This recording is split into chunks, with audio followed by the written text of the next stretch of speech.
Hey guys, welcome to the Waking Man podcast. We are talking about putting women on pedestals in our lives today. It's going to be a good one, this, Pete. This is going to be a good one. This happens a lot. We see this a lot through the communities and groups that we run. And we see loads of like nice guy tendencies running through men. And it all, typically 99% of the time, it goes back to women. Have you seen The 40-Year-Old Virgin?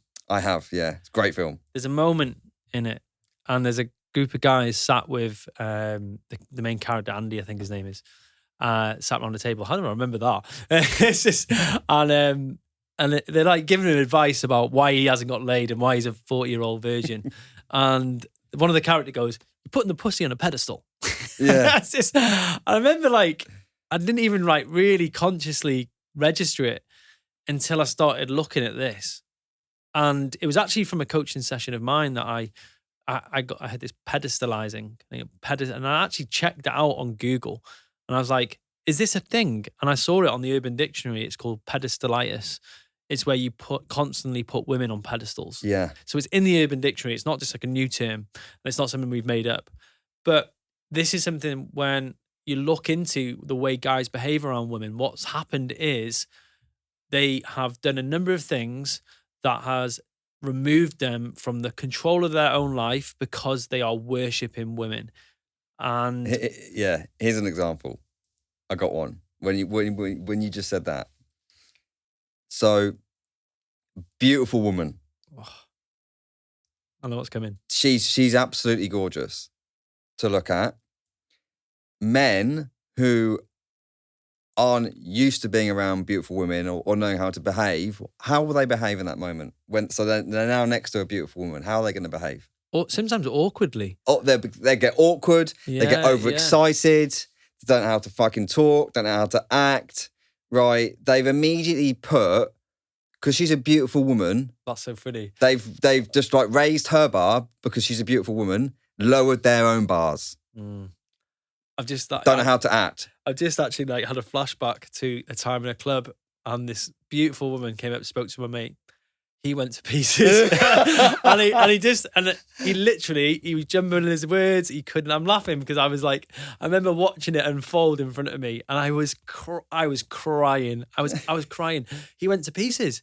She was just like making conversation. She approached him, and he could not talk. And I just remember watching that, and as you were sharing that, I was like, that is just so funny because it happens. It happens all the time. Yeah, it's a big. I think it's a big one.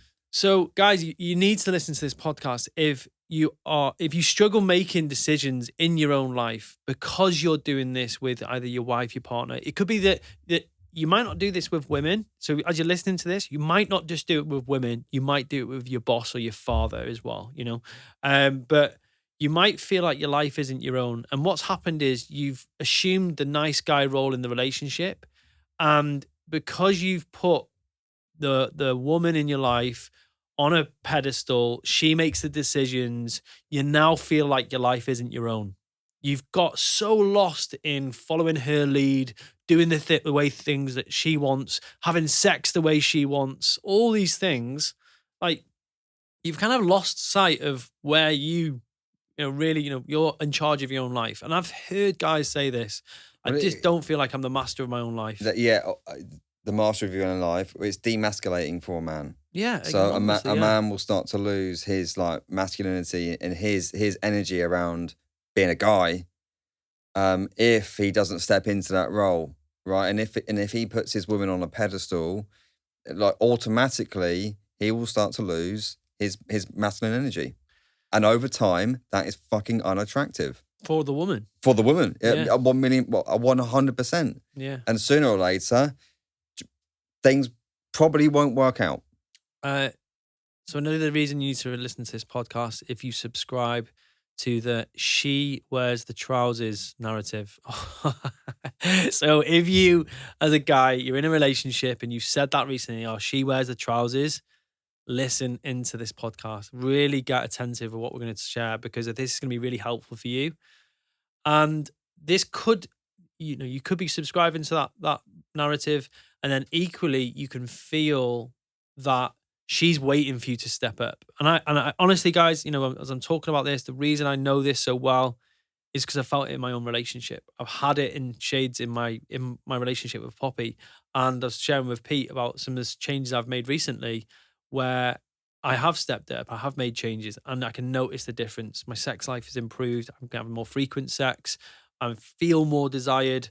So it's easy to change when you know how. Yeah, and I bet Poppy's loving it too. Oh, loving it. Yeah. Yeah. She said it. I sent a message to my coach this morning, and I said, oh, you know, I said this and this happened. And he goes, oh, it's great to have that validation from your woman. And I was like, yeah, I really enjoyed her saying that. Like she said something the other day, and I was like, yeah, that feels good. Yeah. Is a real shift. And transparently, I shared it with Pete. There was a dynamic shift in my relationship around 2-3 years ago, and it didn't shift back. And what I've been doing consciously recently has been shifting that back, and it's made a massive difference. And then this is the final one.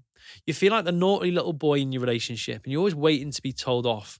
So you're either permission seeking, you don't tell your wife stuff, you don't tell your partner stuff, because you feel like one of the things that you fear is that she's going to talk down to you. She's going to shout down to you. She's going to tell you off like a mother. Oh, yeah. That there.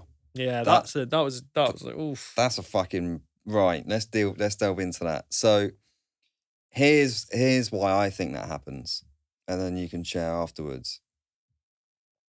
And this is probably not all cases, but maybe many cases, is that if your parents split up when you're a young boy, and then your time is spent with your mum more than it is with your dad, or if the father figure in your life he's not there, he's not present emotionally or physically, then your mother is looking after you, and so your mother is raising you. And because your mother is raising you from a young boy, you automatically, probably in many cases, put her on a pedestal, because she's amazing. She's bringing up the household. She's bringing you up. She's supporting you. She's disciplining you when you need to be disciplined, and she's praising you when you need to be praised. She's been an amazing mum.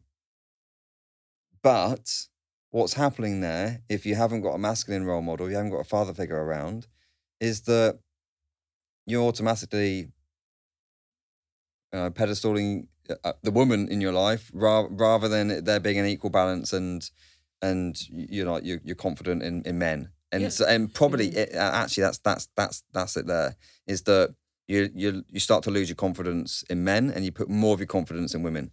I think you fucking nailed that, bro. Like that's exactly what I think. That's what the actual text says as well. Is like that you just trust the leadership of a woman way more. Yeah. And so then you naturally put your partner in that leadership role in the relationship. And sometimes you do it because of that's going on. Other times you do it for convenience and ease. Like, oh, if she makes all the decisions, I just need to follow suit and do things behind her. And I don't think it breeds a healthy long-term relationship. I think it breeds ease in the moment when she's leading. But long-term, it breeds disconnection. Yeah. Do you know, this is such an important subject for like me right now. You listen to my previous podcast and going for a divorce. Leo is 2.5, and my son. And I know psychologically for him, it's so important for him to spend time with his mum, to spend lots of time with his mum. He needs that nurturing. He needs that feminine massively, until he's into his 10, 11, 12 sort of thing, when he will start to need to embody a little bit more of the masculine and learn about being a young boy. But right now he does need that. And so I'm really, really conscious of that. Like, he spends a lot of time with me, but I'm just like, he needs to also spend a lot of time with Denise, so he gets both of us. And I think like what can happen, and I have seen this with the guys going through our programs. Sometimes guys can lose contact with their children. And then their children spend more time with their mum. and I've heard this far too often, is the mothers can put down the fathers. Oh, that's enormously what happens. Is right, Yeah. and so what happens is, and not in all cases, but I've just heard a lot of this now. I'm speaking to lots of like divorced guys. It's like, oh, my ex-wife is just like, she slaughters me. Like it's like everything is my fault. Yeah, and like she's like brainwashing the children into thinking that daddy's the bad guy and daddy's not around because he don't care. And here's like the longer term problem with that is that what I've just said there earlier, that now the woman is on a really, really high pedestal, but also the young boy is growing up, and young girl potentially, like if you've got a daughter, is growing up despising men. Yeah, well, the masculine. Despising the masculine. And like for them to then go into getting into relationships when they're older, there's a lot of like trauma there that's subconsciously been put in. Yeah, you've nailed it. I do have personal experience with that with my mum and dad. There was a lot of hurt from my mum. She was hurting because of the relationship breakdown, and she demonized my dad. Yeah. And I had this invisible boundary between me. We did how to not be an absent father. There's a podcast, if you go back on the Awaken Man podcast, about 10, 15 podcasts or more, how to not be an absent father. It was a really great podcast. And I felt really bad. I looked back at my relationship with my dad, and it had problems in it because of the narrative I'd received from my mum. And she hadn't consciously done that. She was just playing the victim, or she was, she was hurting, or she was struggling, and there were issues around finances and stuff like that. So she villainized my father. I believed that villain story, took that into my teens and 20s, and then there was this invisible boundary between me and him, which I've worked quite hard to recoup, rekindle. Sorry, and this ultimately is what needs to happen. Like, what we're actually getting into here, guys, is the actual work that you need to do in order to overcome this thing where you're putting a woman on a pedestal. Yeah. And so, Pete's really, really hit home with that. You kind of just tried to recreate a mothering relationship. Your partner does not want to be your mother. If you put her in a position of being your mother, she won't want to have sex with you. It's like, no one wants to have a sex with someone they're fathering or mothering. It's just not in our psyche to do that. And so what we want to make sure is that if you notice a decline in your sex life, that's one of the canaries in the mine that this is going on for you. You're letting your wife lead. She's doing all the mothering. She mothers you. She cooks you food. She cleans up after you. She asks you if you've done certain things all the time. She's on at you all the time. And then all of a sudden you're like, hang on a second, why aren't we having sex? Like, why isn't she finding me attractive? Because she don't find you attractive. That's fucking why. Because you're behaving like a boy. Yeah. Yeah. So that's actually, again, the reason I know this. I've seen shades of it in my own relationship. I've experienced this. I've overcome this. And it was only when I got it pointed out to me and I was like, oh shit, I can see that's why that's happening. And a big part of that shift was reconnecting with my dad, reconnecting with the masculine, getting around guys. But we're going to get into the actual reasons why, or how to overcome this later on in the podcast.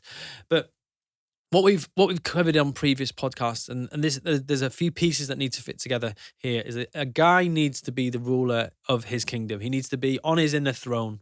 What the concept is from Jungian psychology. You got like what's called an archetype. An archetype is a historically programmed part of you that is actually like your experience as a man, like what I'd call a king. Yeah.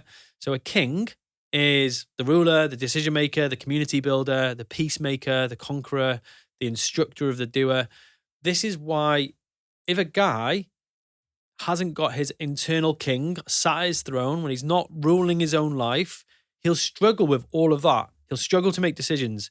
He'll struggle to make community. Like, why am I struggling with my team in work? Why can't I fit people in? Why can't I build a big business?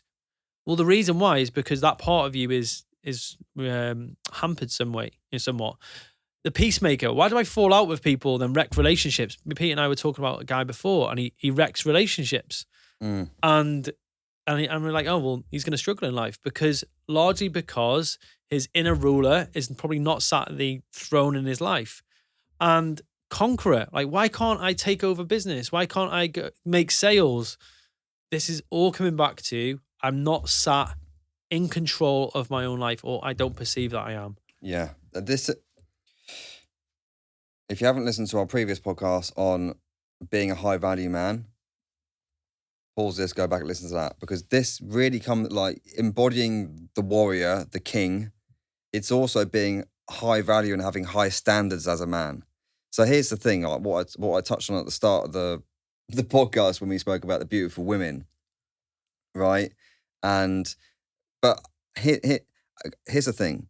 A guy with very high standards and real self-belief in himself, he's got high self-esteem in himself, self-respect, he won't get intimidated by a beautiful woman. She could get intimidated by him. She'll know that. Like the aura around a man that has high values, that is doing big things in his life. Maybe he's a CEO of a big company and has got his shit together, is in good shape, right? That's fucking attractive to a woman, and she'll know that, right? And I think the word intimidation can just to make sure we clarify that is that it's like, oh, this is gonna. We talked about it actually, courage. Oh, I need to really engage a bit of courage to have this conversation. So I think sometimes when you get in a room with someone who is really, really dominant in their own life, that they're sure about what they want, they're going places, sometimes you can't have that like half-assed conversation with you. You've got to really bring your best to those conversations. And that can feel intimidating sometimes. Yeah, for sure. In a good way. Yeah. You're like, this is exciting. Yeah, and I think going back to looking at, the men's business events that we've run, is that there's some guys in the room and you're having conversations like, oh, I've got to bring my best to this conversation. And I think that's a big point. It's like just bringing your best to the conversations with high value men, high value women. Yeah. Well, it helps to raise your bar. It's like,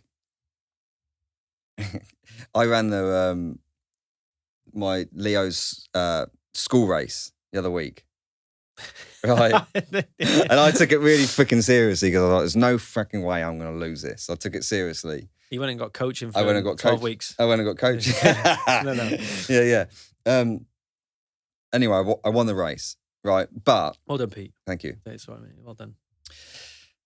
The people I was racing against weren't exactly fit. They weren't exactly going to challenge me.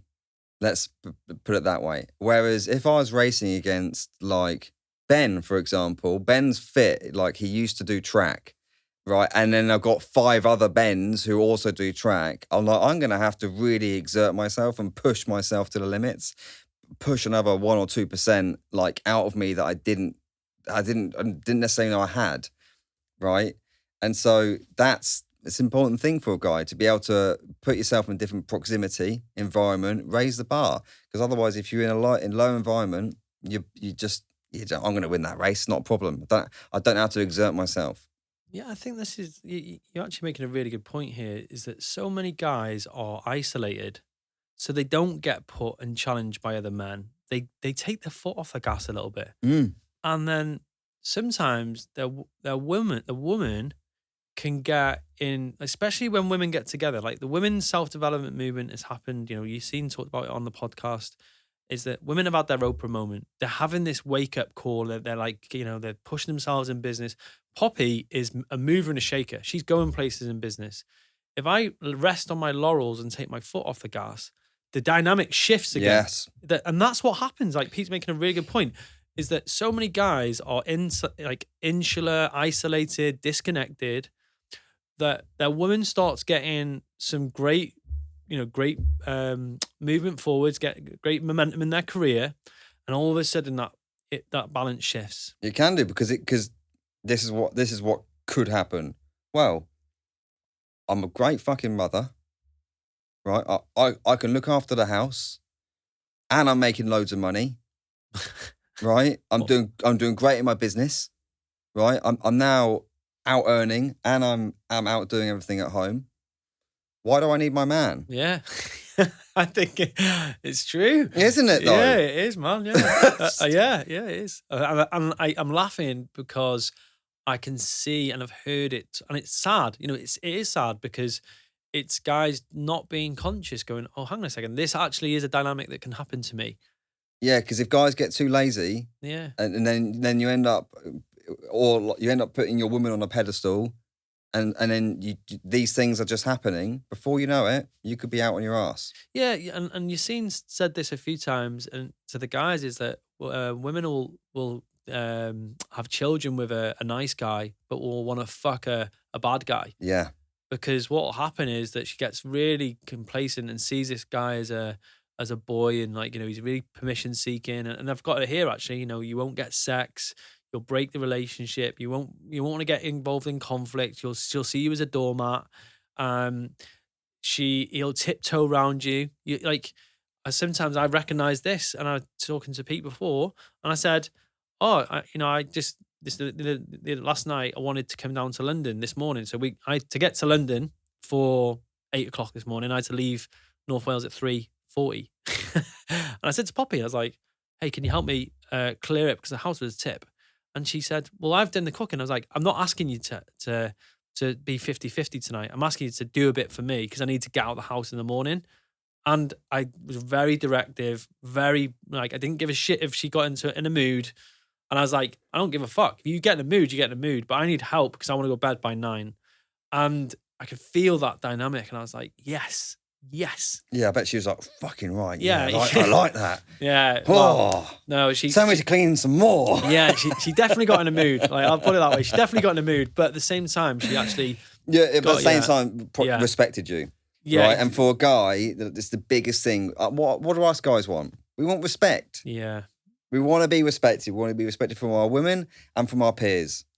Yeah. And that's what I think happens with guys, is that they are so fucking terrified of their partner getting in a mood.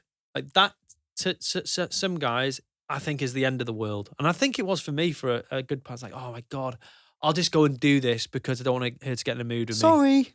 Sorry. Oh my God. And when I realized I was saying sorry, I was saying, oh, sorry about that. I apologize. I do say sorry because it's a family trait. I say sorry. She will never say sorry. Like, guys, you might be laughing right now, is that women don't apologize. Like, it's like never. I say to a lot of my mates, your missus apologize. Never. Anyway, but what I think happens is, as a guy, you don't want her to get in a mood. You don't have the conflict. So then you become this pushover nice guy. Yeah, on eggshells. On eggshells. And then she gets away with murder.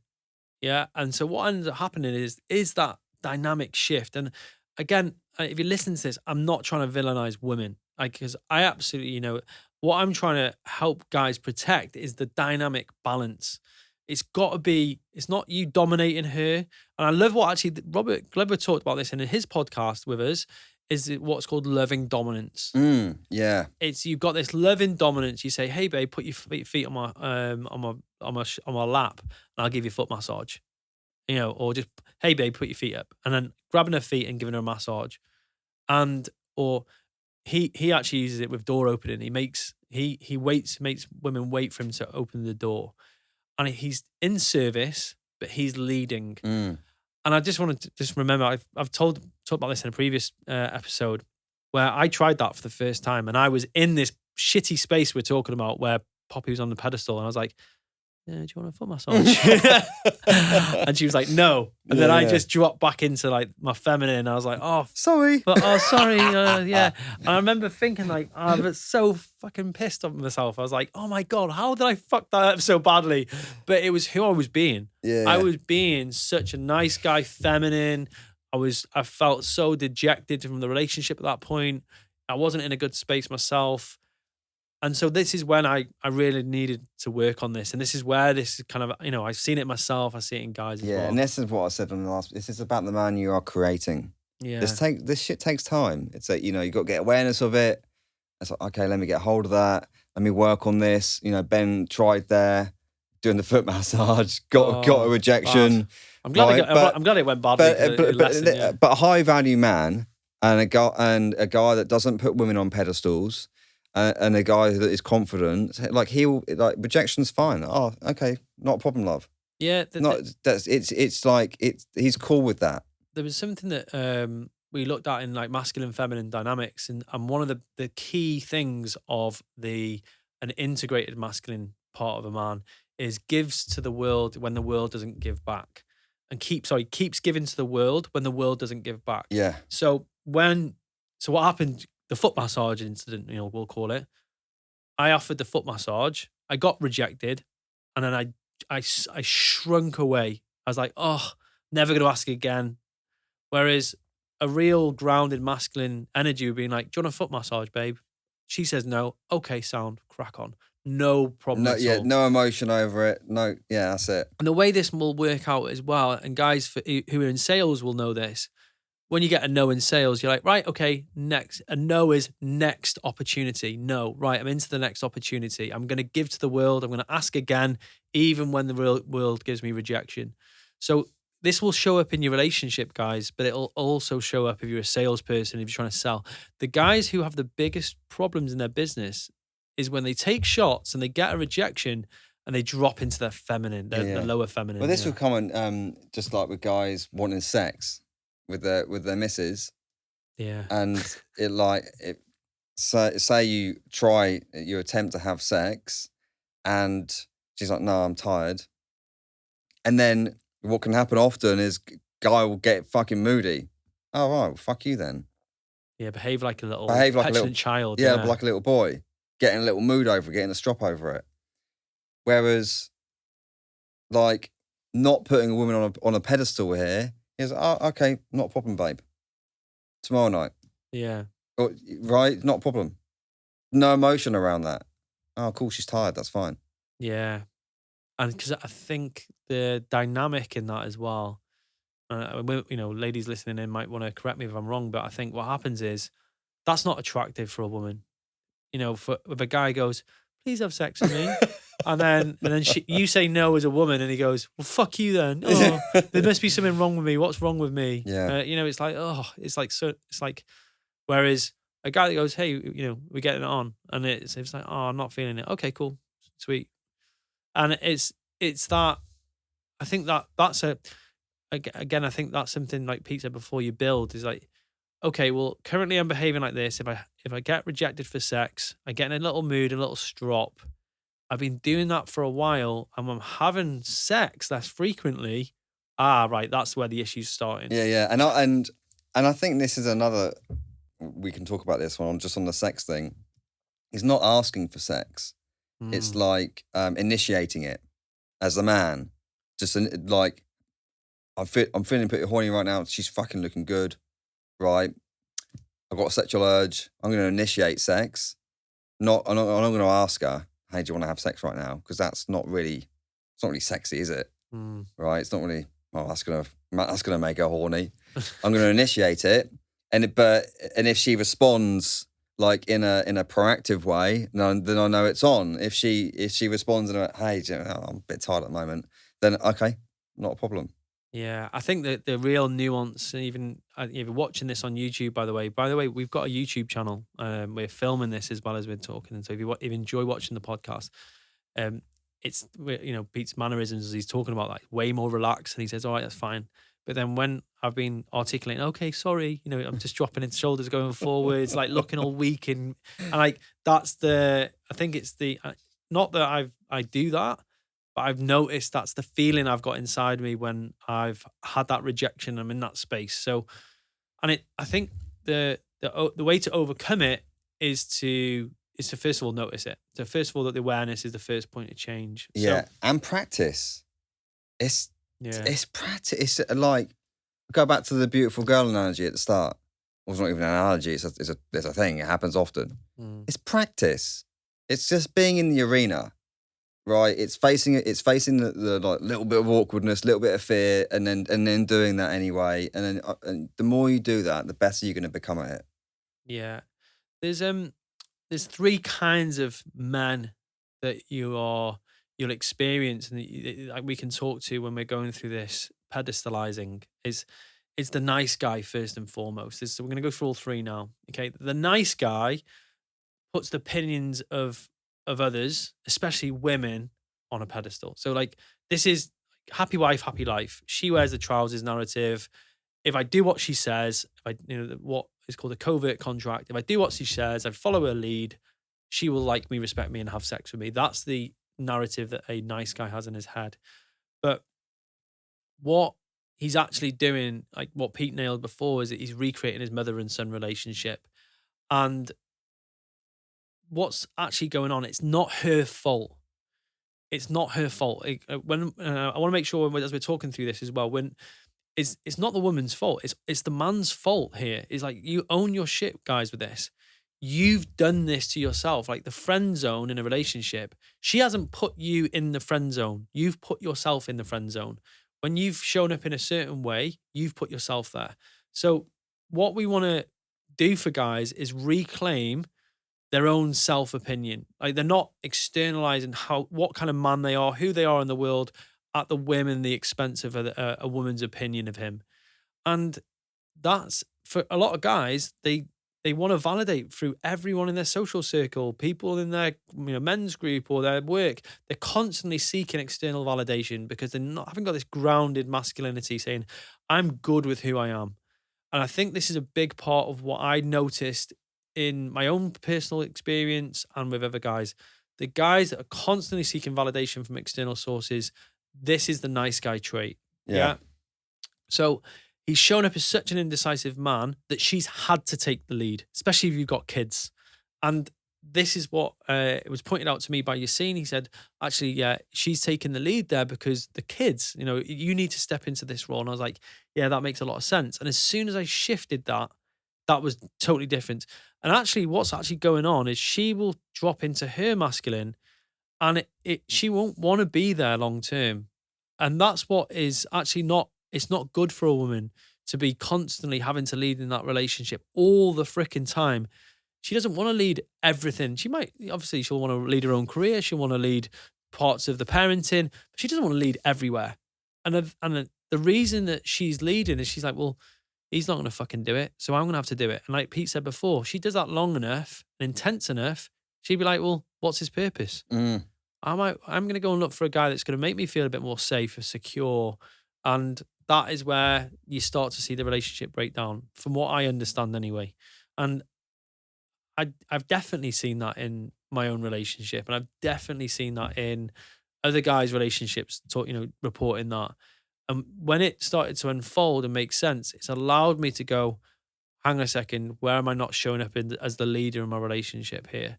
And that's been a big shift for me personally. And so I think watching for the nice guy traits, guys, is the first man that you need to spot. Do you want to share anything else on that one, Pete? No. Next one is the weakling king. Okay. And so the weakling is the guy of, instead of taking control of his own life, he won't make decisions and he will give his throne to other people. He'll give his responsibilities and decision making. So this is the man that comes home and bitches off to his wife saying he's not going anywhere in his career because of his boss, because of his co-workers, because of his business partner, because of his colleagues. He constantly bitching off, whining and moaning, and he puts himself in a position of powerlessness. And what happens here is he's been so used to his mother and father making decisions for him. He's not gone through that what I would call maturation process. He's been so used to that. Like, think about this.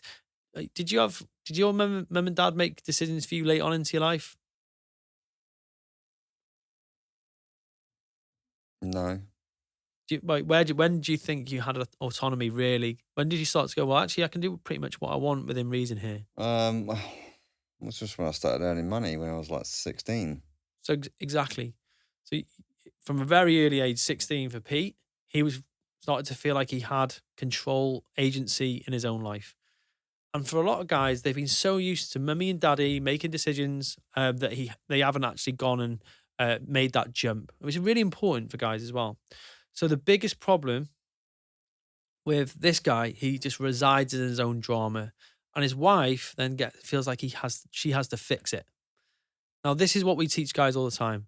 is that you absolutely do not solve that bitching, whining, moaning about partners, co-workers in front of your woman. You do it with your men's group. You do it with the lads. You don't do that in front of your woman. It's not attractive. She'll drop into fixer, which is like more of the masculine role, and she'll worry about you. That's not her role. That's for you to solve with your group of men, with a therapist, with whoever you choose to do that. So that's a really important shift that you can make as a guy. And then the final one is the employee, is where you assume the employee role in your life, even if you're a business owner. So where what's going on is that you've pedestalized your boss, your spouse, your coworker so much that you've just sat into this kind of passive role in your own business and you've become the employee. And that's, I can recognize that in the past in my own business. And this is where, if you listen to the owner versus the operator mindset podcast we did, we talk a lot about this in depth as well. So here's the final, like the prescription, if you wish, to how to overcome putting a woman on a pedestal, putting other people on pedestals in your life. First one, get better with conflict. This is a really important one. Like, this is the ability to recognize conflict as a way to grow your relationship. We did the nice guy, the little boy, the employee, all of those guys, they fear conflict like no one's business. The worst thing that could possibly happen is an argument with your partner. Yeah. The second one is catch yourself abdicating. What do you do in your relationship which gives her the power? Like, what is it? Mine, I recognize, was handing over finances. I recognize that in business as well. So where do you abdicate responsibility? Where you totally give away your power, your responsibility. Anything to share on that one, Pete? Yeah, I can. Do you know what? You can actually go the opposite way. You can overcompensate and take on too much responsibility and take on fucking everything because you're being a nice guy. So I fell into this. I was like, I'll fucking do everything. Right? I saw all the finances. I saw all the house. Saw all the logistics. I saw everything because that's how I roll. But actually, there was nice guy tendencies there because I'm doing way too much and I'm overcompensating. That's a brilliant point, yeah. And then all of a sudden she's got such an easy life and she's like, why is he so stressed all the time? Yeah. I mean, why is he stressed and why is he narky all the time? Yeah, so yeah, that's a great point. Examine your internal throne, like we talked about it on this podcast. Examine, like, is my missus wearing the pants here? Am I happy with that? Am I gonna let someone else rule my life? She might be my wife, she might be the mother of my children, but is she going to boss me around? Am I going to tolerate that for the rest of my life? Do I want my life to be led by someone else for my whole fucking life? Like, are you going to buy into that? It's okay if you're happy with that. There's no judgment, but that's what you've actually got to ask yourself the question. And then the final one is get around a group of men. And the reason we say this is because, like I said before, is that a lot of the work that you have to do to overcome this is watch other men who model this in a great way, who deal with this kind of problem all the time, who have overcoming this struggle, and equally starting to trust the masculine a little bit more. And that is when you'll really fully step into your own masculine as well. Yeah, but it's got to be the right group of men. It can't. It really has, because if you're around a bunch of idiots, like I said, I think it might be the last podcast about the guys who are fighting on the weekend and out playing football, and then having a big tear up, and then they're going out and getting pissed afterwards, and then having another tear up. Yeah, conscious man. Yeah. I think it's the wrong type of people. So you want to be around guys that are playing at a higher level, that do have high values, that do have great relationships, that are strong in their boundaries, very assertive, right? But also high level of respect for themselves and also their partners. It has to be respectful. An easy way to find that, guys, if you listen to this podcast, head on over to menspod.com. Yes. And then we've got a link to a Facebook group where we invite guys who want to have these kind of conversations, who want to talk about this kind of thing every single day. Yeah. Other than that, thank you so much for listening to the episode. Cheers, guys.